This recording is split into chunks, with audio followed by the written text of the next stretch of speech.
Զորակոչվել եմ 2014 թվականի ամռանը և զորացրվել եմ 2016 թվականին, ծառայել եմ Լեռնային Ղարաբաղի 6-րդ պաշտպանական շրջանում։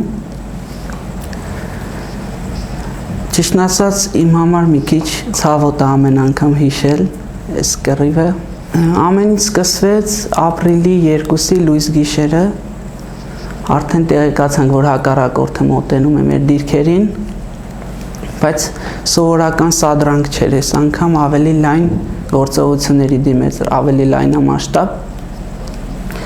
Մեր մարտակարգին համաձայն, զինվորական կարգ ու կանոնին համաձայն բարձրացանք մարտական դիրքեր, զբաղեցրեցինք կրակային դիրքեր և սպասեցինք հրամանների ու սկսվեց։ Ճիշտն ասած, մեզ համար արդեն սովոր էր, որ մենք մեր հակառակորդին լավ էինք ճանաչում, բայց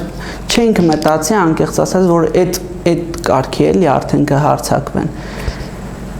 Նման մասշտաբով չէինք սպասում։ Հրետանային դիվիզիոնի հաշվարկողն եմ եղել, կրակի կառավարմանն եմ մասնակցել։ Եվ որ հրամանատարի ձայնը գալիս էր, նշանակետը խոցված է, այդ բան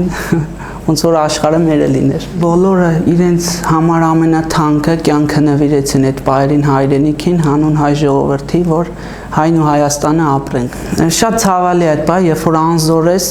որ տեսնում ես դիմացի տնկերը զոհվում է ու դու ոչ մի բան չես կարող անել։ Ուզում եմ առիթից օգտվել ու հիշել իմ բոլոր հրամանատարներին, ողջունել և իմ բոլոր զինակից ընկերներին և նրանց, ովքեր դեռ շարունակում են զինվորական ծառայությունը, նաև ուզում եմ խոնարհվել այն բոլոր մայրերի առաջ, որոնք մեր հայրենիքին հերոսներ տվեցին ու իզուր չէր, որ նժդեհացնում էր ազգերի ճակատագիրը պետք է մայրերի ափերի մեջ փնտրել, կռվի ընթացքում այդ ամբողջությամբ հասկանում ես։ Մի քանի անգամ եմ նշել, այս կռիվը իմ համար լրիվ վերածնունդ էր, ամբողջությամբ կյանքին սկսում ես ուրիշ ձև նայել, ուրիշ աչքերով նայել, սկսում ես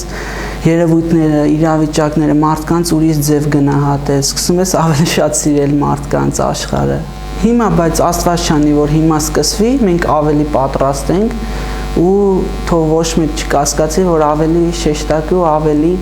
ծանր հետևանքներ են իրանք ունենալու։